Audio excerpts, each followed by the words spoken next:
Well, hey, Park, before we get ready to hear a good word from Pastor Trevor, we wanted to take a family moment and share some news that's coming up here.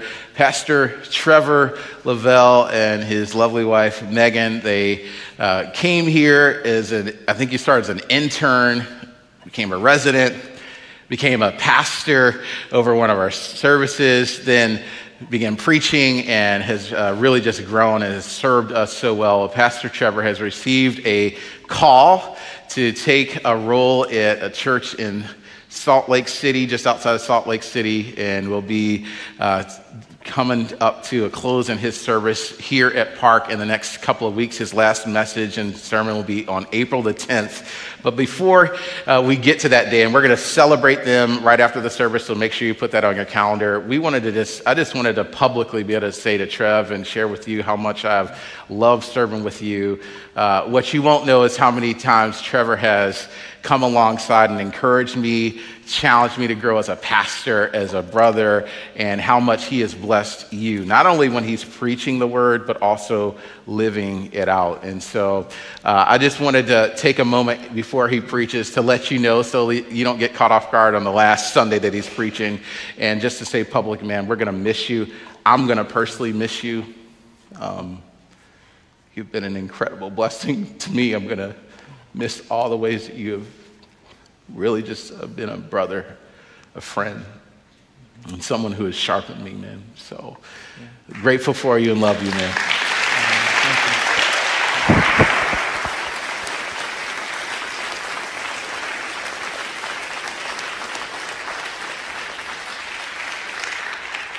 Trevor Lovell. Thanks, Nate. And I will say it's been such a gift to be here. And all the things Nate said. This is the church I became a pastor at, first experience here. You all have been so kind to me, and so gonna miss being here a lot. But we're not quite done yet. So I will say this: a couple weeks ago, one of the other pastors at one of our churches, he said to me after a Sunday, he's like, "Man, it was great sermon, really great job. Actually, a little bit too much. If you had done a little bit less, like if you had kind of flopped a little bit, that might have made this easier." And so if today doesn't go well, just know that's me trying to make this less painful for all of us. That's what that is. Yeah. Okay. All right, we'll go ahead. We'll get started and we'll see how this goes. So, let me just pray real quick too. Let's do that. We'll take a moment and pray, and we'll kind of catch our breath here. Okay, Father, we thank you for the time together this morning. I thank you for the church. Thank you for this church and for the role that it has played in my own life and in our family's life. And I know that it's a really significant chapter for us, and a time that we'll always remember, a time we'll always look back on, draw lessons from, encouragement from, in a season in which we'll always look back and remember your faithfulness to us in the midst of it. And so I thank you for that. And we know that your faithfulness to us, thankfully, is not dependent upon our own performance. And so we trust that you will continue to be faithful to us as a family, and we trust that you will continue to be faithful to Park and to Near North as a church, that you have been doing incredible things here long before we ever came onto the scene, and you will continue to do them long after we're gone. And we thank you for the gift it was to play just a small role within that, and can't wait to hear the continued stories of your faithfulness. And so to your glory and for the praise of your name, we thank you, we praise you. In Jesus' name, amen. Amen. All right. Well, so I want to open this morning with a quote from the book of Proverbs. And this is the quote. It reads like this. Proverbs 16:18. It says, "Pride goes before destruction, and a haughty spirit before a fall." Bit of a transition in the tone right here. But pride goes before destruction, and a haughty spirit before a fall. Now, the thing is, even if you have never read the Bible in your life, even if you have never been to church before throughout the entirety of your life, my bet is that this is a phrase, this is an idea that's somewhat familiar to you, that pride goes before a fall, that pride goes before destruction, a haughty spirit before a downfall. And today we're going to be looking into a passage in a story that illustrates this proverb particularly well. But before we jump into that, if the message is that pride comes before destruction, pride goes before a fall, then the question I want to ask, and kind of digging into the surface a little bit here before we get to the story itself, is what comes before pride? Right, if pride comes before a fall, what is it that creates pride within our lives? Right, in the very first book of the Bible, the book of Genesis, there is an account given of two people named Adam and Eve. And within their story, right, God had created this garden for them, this beautiful garden in a place called Eden. And their job was to basically work and take care of the garden. And within that, everything was provided for them. They had everything they needed in order to flourish and have this fullness of life. And yet, within this garden, they were given one restriction by God. There was one tree that they weren't supposed to eat the fruit from. One tree in the entirety of the garden that was out of bounds, that was off limits. And sometimes people ask the question, well, why did God even give that restriction in the first place? Why did he even give that rule? Why did he open the door and present the opportunity for things to go bad? And what I always respond to that question with is just that in doing so, he gave them the opportunity to make a choice. Right? He gave them the chance to make a decision, to either acknowledge him as their ultimate authority, right, as the one who had created them, the one who had designed them, the one who knows what is best for them, and to live in light of that, to walk in obedience to him, or to instead set themselves up as their own authorities and to walk in obedience only to themselves. Right? And giving them the restriction, that was the choice that was laid before them. And unfortunately, they chose the latter. They choose to eat from the fruit of the tree and basically set themselves up as their own authorities. And within that chapter, it says something really interesting about the consequences of that decision. I just want to read a section of this together. So this is Genesis 3, 6, and 7. It says this, that so when the woman saw that the tree was good for food, and that it was a delight to the eyes, and that the tree was to be desired to make one wise, she took of its fruit and ate. And she also gave some to her husband who was with her, and he ate. So they both eat from the fruit of the tree. And then the eyes of both were opened, and they knew that they were naked. And they sewed fig leaves together and made themselves loincloths. They covered themselves up. Right? So they eat the fruit of the tree. They break the restriction. And immediately it says that their eyes were opened and they knew that they were naked. Right, which isn't to say that they hadn't somehow that they had failed to realize that they weren't wearing clothes before. It wasn't that they didn't understand that. It's just that for the very first time in their lives, all of a sudden, something about it felt wrong. Right? Something about it didn't feel right. All of a sudden, they were feeling these things of shame and of guilt and of insecurity. And so they responded to that by taking these fig leaves, sewing them together, creating loincloths, and covering themselves up. Right? And maybe you've read that story before, maybe you've heard that story before, and it never really made much sense. But I think the truth is, when you extend it into our own experience, I think that what they went through there is actually true for actually every person who has lived ever since then has had this experience of going through life where it is marked by shame, right? By guilt, by fear, and by insecurity. And more often than not, we opt for the very same strategy that they did when it comes to dealing with those things. We try to cover them up. We try and hide them. Right? And so if the question is, where does pride come from? My belief is that pride comes from an attempt to cover our insecurities. Right, to cover that which we're ashamed of. And so today, we're continuing our series through the book of Daniel, and we're looking at a story that surrounds a king within the book of Daniel, whose story illustrates this proverb particularly well, that pride goes before a fall.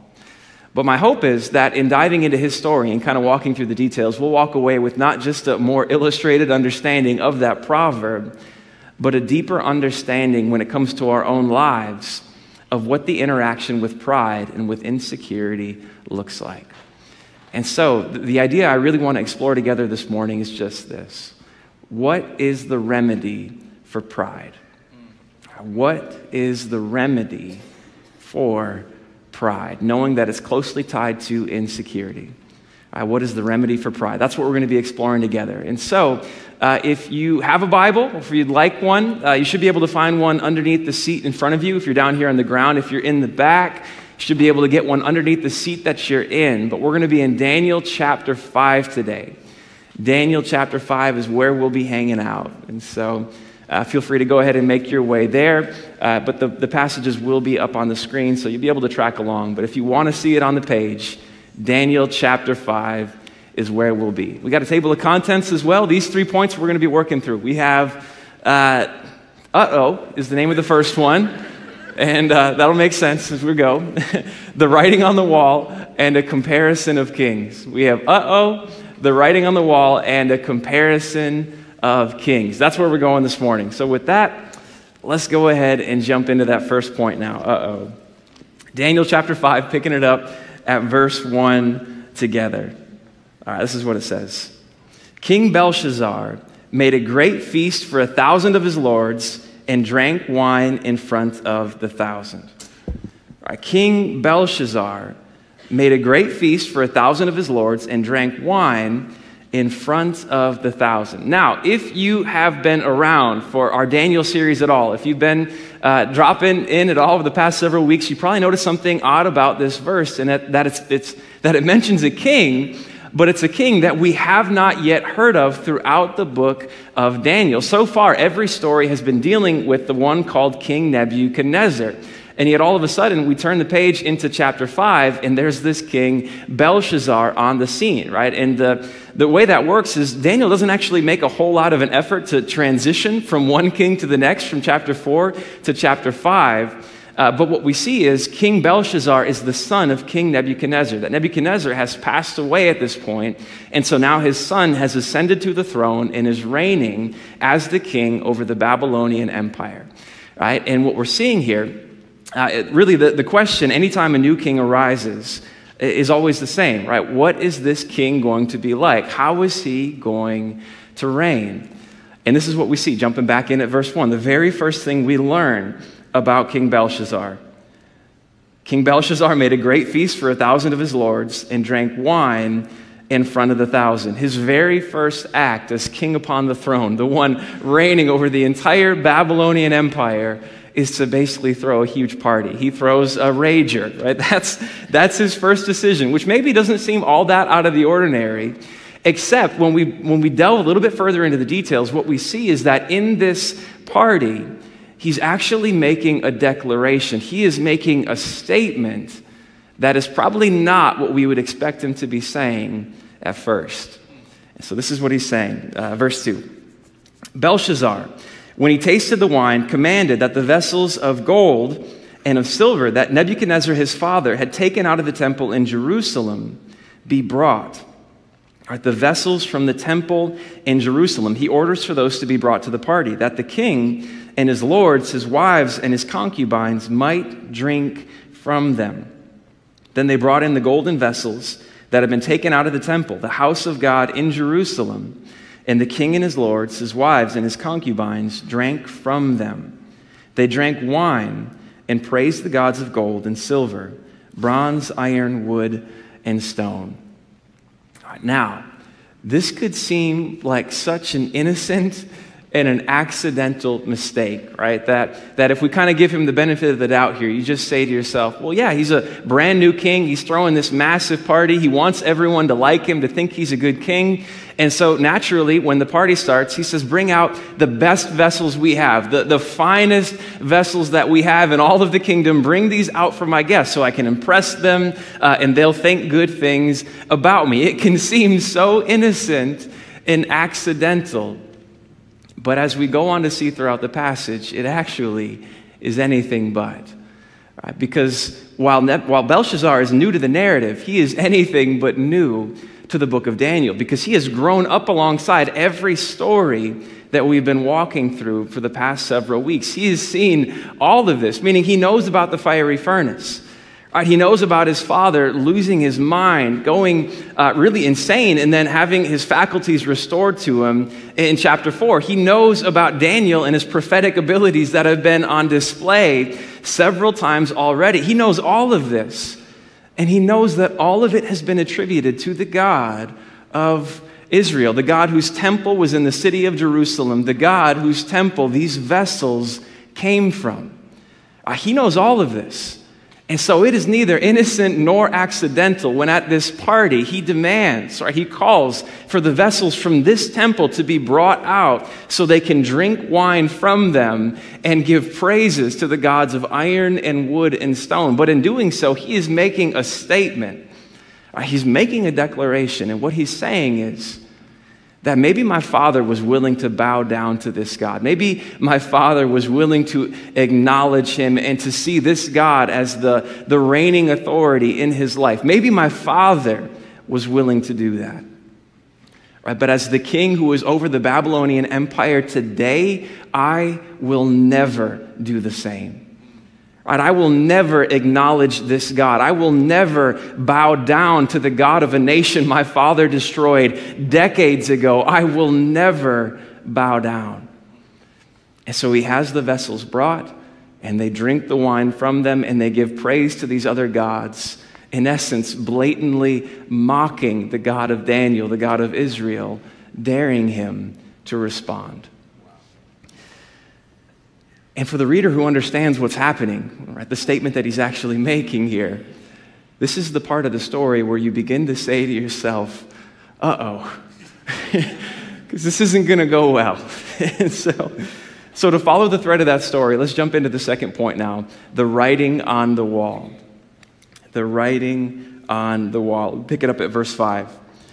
Right, so in response to what Belshazzar has just done, the statement he's just made, this is what we see. Immediately, the fingers of a human hand appeared and wrote on the plaster of the wall of the king's palace opposite the lampstand. And the king saw the hand as it wrote. Right in the midst of the party, this hand appears and begins writing into the wall. Then the king's color changed, and his thoughts alarmed him. His limbs gave way, and his knees knocked together. All right? Basically, for all of his bravado that he was just putting on display a minute ago, he is absolutely terrified. He has no idea what is happening or what it might mean. But this is how he responds. This is what he does in the moment. Verse 7. It says, the king called loudly to bring in the enchanters, the Chaldeans, and the astrologers, the wise men of Babylon. Now, what's kind of interesting about this, what's kind of funny, at least to me, is that the king called loudly. Just to put this into context, this is like when a kid is in their room in the middle of the night and they have a bad dream or something happens and they wake up and they're terrified. Right? They are absolutely terrified to the point that they're not willing to risk actually getting out of their bed to go somewhere for comfort, to go to their parents. And so they just stay in their bed paralyzed with fear and in the middle of the night begin to yell as loud as they can for as long as they have to until someone comes to make it better, which, being on the receiving end of that, I can tell you is startling. But as a grown man, that is exactly what the king is doing here. He is paralyzed with fear, and so he's just shouting for the wise men to be brought in. And when they finally do arrive, this is what he says to them, picking it up here halfway through verse 7. It says, the king declared to the wise men of Babylon, whoever reads this writing and shows me its interpretation shall be clothed with purple and have a chain of gold around his neck and shall be the third ruler in the kingdom. Right? He's willing to give away just about anything for someone to come in and make sense of what's happening because he has an inkling. He has a pretty good sense that whatever this means, it isn't good for him. Right? It's not a good message for him. And so he's doing his best to figure it out, but unfortunately, none of his wise men are able to make heads or tails of the message. Right? Verse 8. It says, then all the king's wise men came in, but they could not read the writing or make known to the king the interpretation. Then King Belshazzar was greatly alarmed, and his color changed, and his lords were perplexed. All right, they're perplexed. They're puzzled because they can't understand it, but they're pretty sure that it doesn't have anything to do with them, so they're fine. Right? Meanwhile, Belshazzar is on the brink of a panic attack.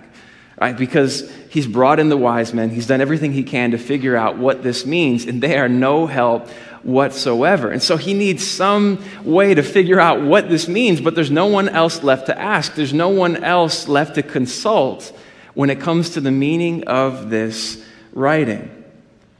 or at least there's no one else left that he's willing to ask. Right, that is, until his mom comes in. Verse 10, the queen, because of the words of the king and his lords, came into the banqueting hall. And the queen declared, "O king, live forever. Let not your thoughts alarm you or your color change." You don't have to be so scared. "There is a man in your kingdom in whom is the spirit of the holy gods. In the days of your father, light and understanding and wisdom, like the wisdom of the gods, were found in him. And King Nebuchadnezzar, your father the king, made him chief of the magicians, enchanters, Chaldeans, and astrologers, all of the wise men who just failed you. He was chief over them all. Because an excellent spirit, knowledge, and understanding to interpret dreams, explain riddles, and solve problems were found in this Daniel, whom the king named Belteshazzar. Now let Daniel be called, and he will show the interpretation." All right, and I think what's important to recognize at this part in the story is that none of this is news to Belshazzar. Right? None of this is new to him. He knows exactly who Daniel is, and he knows Daniel's feats. He understands what he's done throughout the storyline already because he's seen it, right? He's lived through all of it. He's been there for every single piece of it. And yet you can understand exactly why in this situation, Daniel is the last person that he would ever want to ask for help. Because it seems he's facing the consequences of blatantly mocking the very God that Daniel believes in and serves. Right? But at the behest of his mother, he calls in Daniel. Verse 13. Then Daniel was brought in before the king. The king answered and said to Daniel, "You are that Daniel, one of the exiles of Judah, whom the king my father brought from Judah. I have heard of you that the spirit of the gods is in you, and that light and understanding and excellent wisdom are found in you." Right? Which in light of the situation is just remarkable flattery. But he keeps going. After that, he moves into expressing his need. Verse 15. "Now the wise men, the enchanters, have been brought in before me to read this writing and make known to me its interpretation. But they could not show the interpretation of the matter. They have no idea what the writing means. But I have heard that you can give interpretations and solve problems. Now if you can read the writing and make known to me its interpretation, you shall be clothed with purple and have a chain of gold around your neck, and shall be the third ruler in the kingdom." Right? And he makes the same offer to Daniel that he made to all of the rest of the wise men. And it's the same offer, so this may or may not be the case, but I know it's at least in my mind, it's hard to not see this as some form of a bribe, right? That he has an inkling that Daniel is going to give an interpretation that probably isn't that favorable to him because he's just been mocking Daniel's God.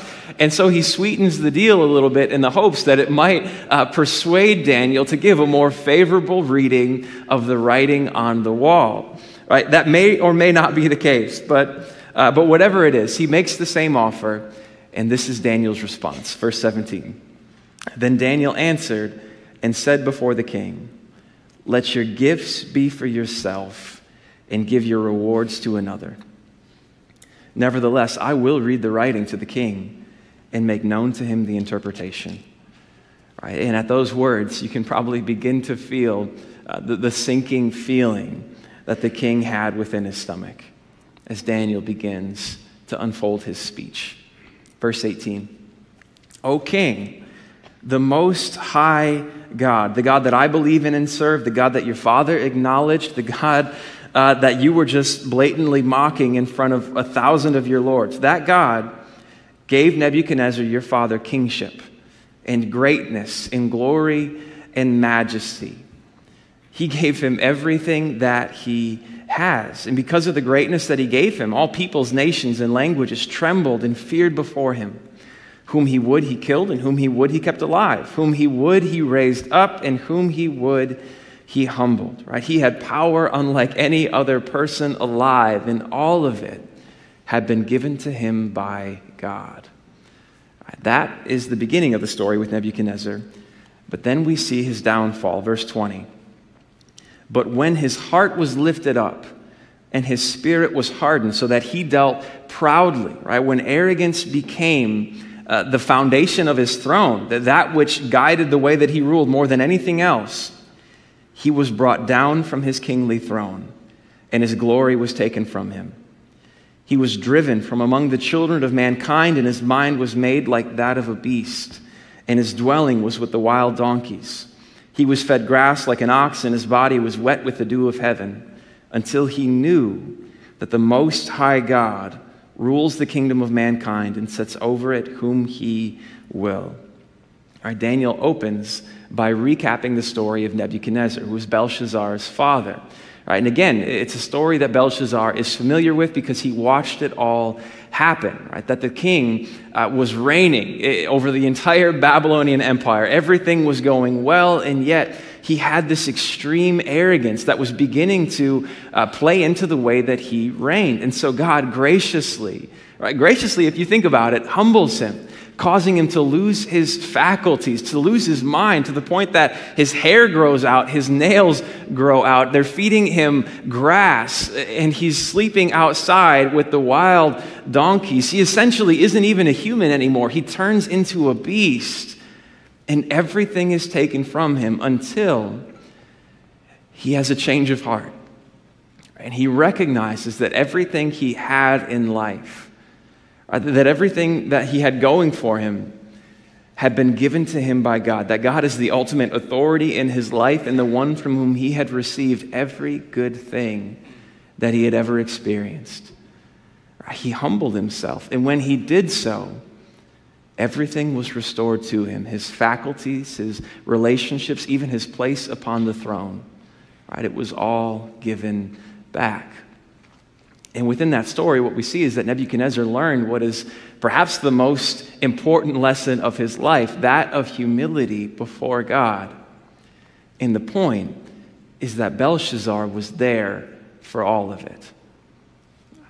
And so after Daniel recaps the story of the father, he then moves into addressing the son, into addressing Belshazzar himself. Verse 22. And you, his son, Belshazzar, have not humbled your heart, though you knew all this. Right? Though you knew all of this. You witnessed everything that happened. You saw everything that happened to your father. You saw his arrogance. You saw him lose his mind. You saw him restored to everything, coming back and learning humility. You saw everything. And yet still you have lifted up yourself against the Lord of heaven. And the vessels of his house have been brought in before you, and you and your lords, your wives, and your concubines have drunk wine from them. And you have praised the gods of silver and gold, of bronze, iron, wood, and stone, which do not see or hear or know. But the God in whose hand is your breath, in whose are all your ways, you have not honored. The essence of the message being, you should have known better. You had every opportunity to learn. You had every opportunity to humble yourself before God in the very same way that your father did. But instead, as your very first act upon the throne, right in front of 1,000 of your lords, you have blatantly mocked the God who gave you not only your throne, but even your very breath. And then Daniel interprets the writing on the wall. Verse 24. Then from his presence the hand was sent, meaning from the presence of God the hand was sent, and this writing was inscribed. And this is the writing that was inscribed. Many, many, tekel, and parson. This is the interpretation of the matter. Many. God has numbered the days of your kingdom and brought it to an end. Right? Notice, not that he's bringing it to an end. He has brought it to an end. Tekel, you have been weighed in the balances and found wanting. Paris, your kingdom is divided and given to the Medes and Persians. Right, the essence of the message being that your days upon the throne are over. Right, your reign is over. Your time has run out. And this is the king's response. Verse 29. Then Belshazzar gave the command, and Daniel was clothed with purple. A chain of gold was put around his neck, and a proclamation was made about him that he should be the third ruler in the kingdom. But it really didn't matter, because Belshazzar's time had already run out.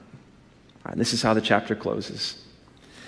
That very night, Belshazzar, the Chaldean king, was killed. And Darius the Mede received the kingdom, being about 62 years old. right? The very same night he was murdered. And his life, right, his reign upon the throne, his breath, everything he had going for him was brought to a swift and sudden end. Right? Because pride goes before destruction and a haughty spirit before a downfall.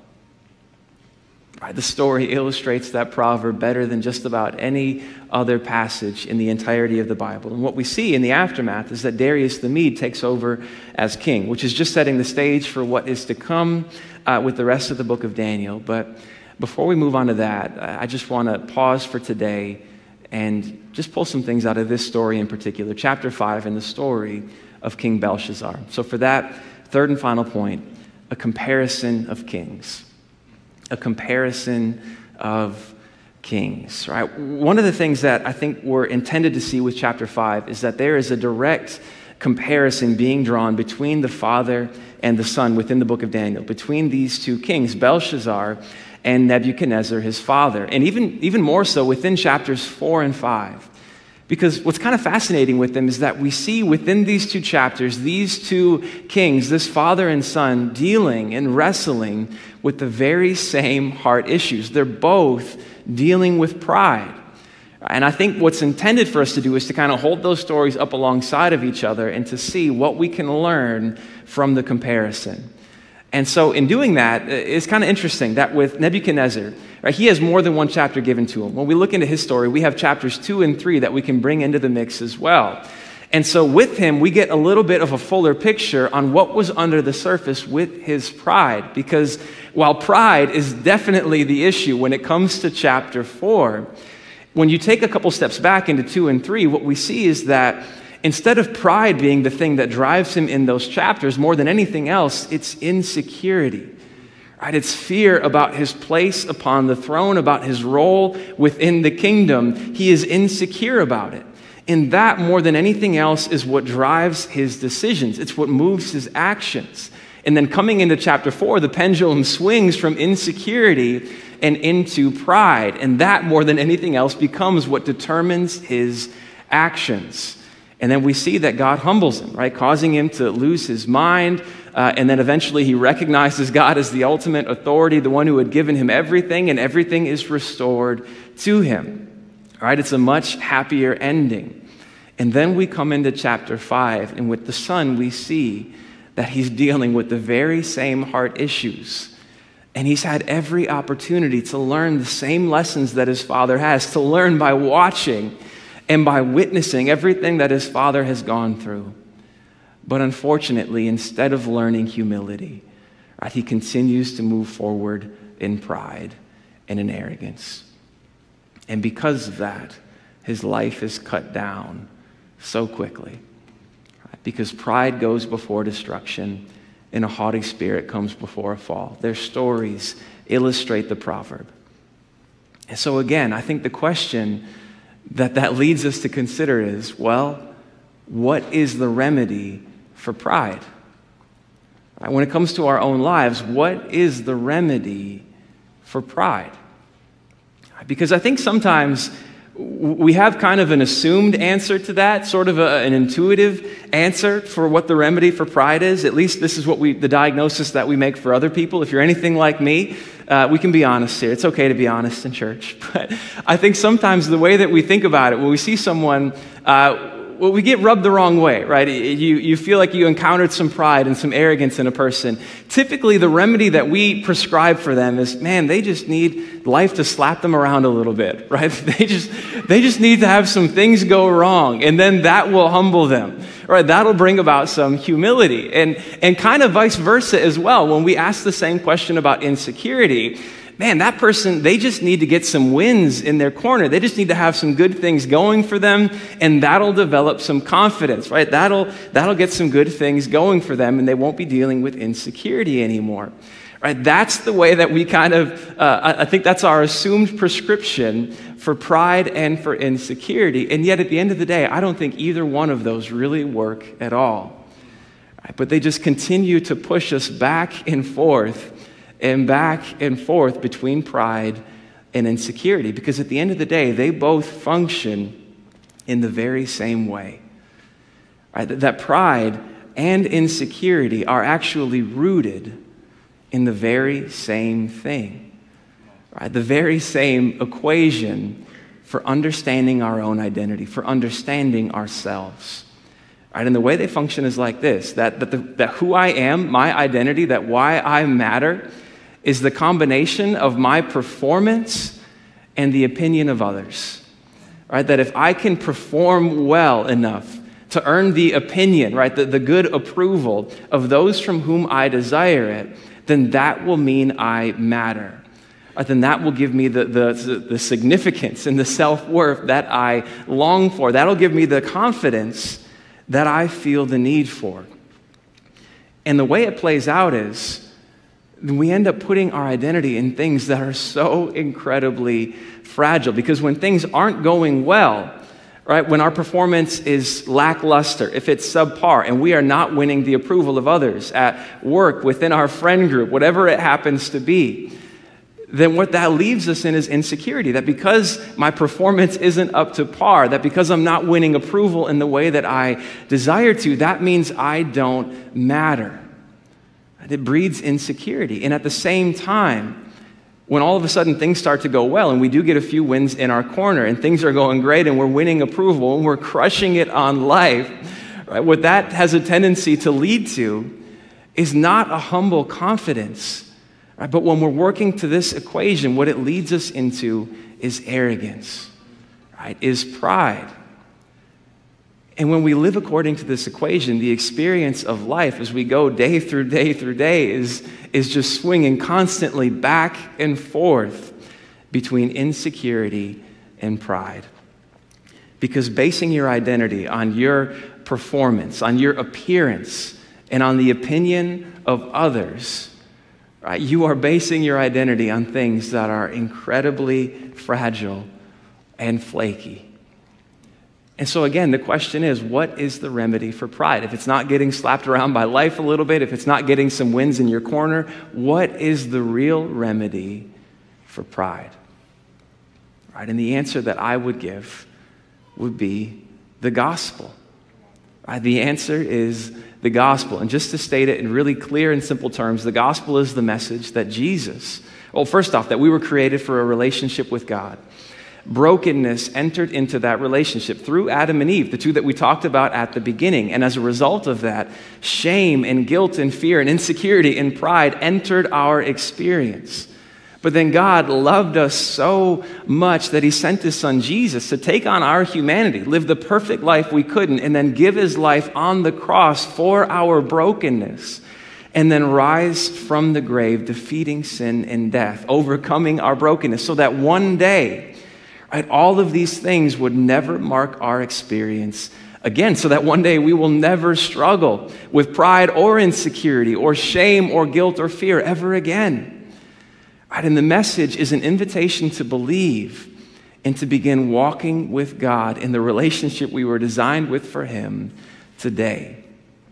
Right, that's the gospel message, stated in clear and simple terms. But when it comes to pride and insecurity, I think a lot of times when we're functioning according to that equation of identity, right, when we're swinging back and forth between the two of them, where the gospel comes in, is when we're swinging towards insecurity. The gospel says to us that your identity isn't found in your performance and your appearance and the opinion of others. That is not what makes you who you are or why you matter.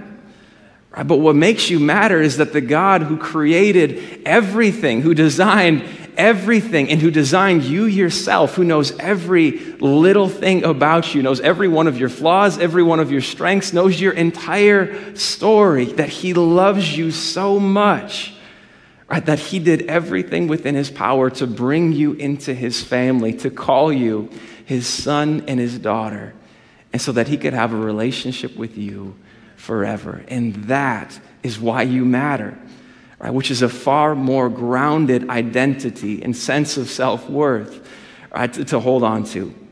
And at the same time, when you feel the pendulum swinging the other direction towards pride, towards arrogance, what the gospel says in that situation is, man, I'm glad life is going well for you. I'm glad that you got some wins. And yet, instead of looking at that and saying, man, I am awesome, I'm crushing it on all fronts, what the gospel leads us to reconsider and to live in light of instead is that every one of these things is a gift. Right? That every good thing that is happening in my life now, that has happened before and that will happen in the future, including even the opportunities that I've been given, every single one of these is a gift from God. And in that way, instead of looking at them and just saying, man, how great am I? It leads you into saying, man, how good is God? Right? That he has given me all of these things. Right? And it's a much more grounded identity and grounded place to come from. And so, in closing, what is the remedy for pride? And what is the remedy for insecurity? It's the gospel. Right? It's the gospel. It's not thinking less of ourselves or getting slapped around by life. It's not getting some wins in our corner or thinking more of ourselves. But it's thinking more about the gospel. Right? It's soaking in the gospel. Right? That is the only thing that takes us off the pendulum and brings us to a place of groundedness, of humility and confidence and thankfulness before God. That is a much better place to be in. And so the answer is the gospel. Let's pray together. Jesus, we thank you for the time together this morning. We thank you that because of what you've done, we do have a remedy for both pride and insecurity in this life. And while we see that these can be incredibly damaging things, not just to our relationships with one another, but also to our relationship with you, we thank you that you have given us a remedy for them. We thank you that your sacrifice covers all of the mistakes that we have made and that we will make. And we thank you that you've given us a way to live that keeps us grounded, right, in a secure sense of self-worth, right, in a gratitude that leads to our joy, and in a way of life that draws us ever closer to you. And so we thank you for that in Jesus' name. Amen.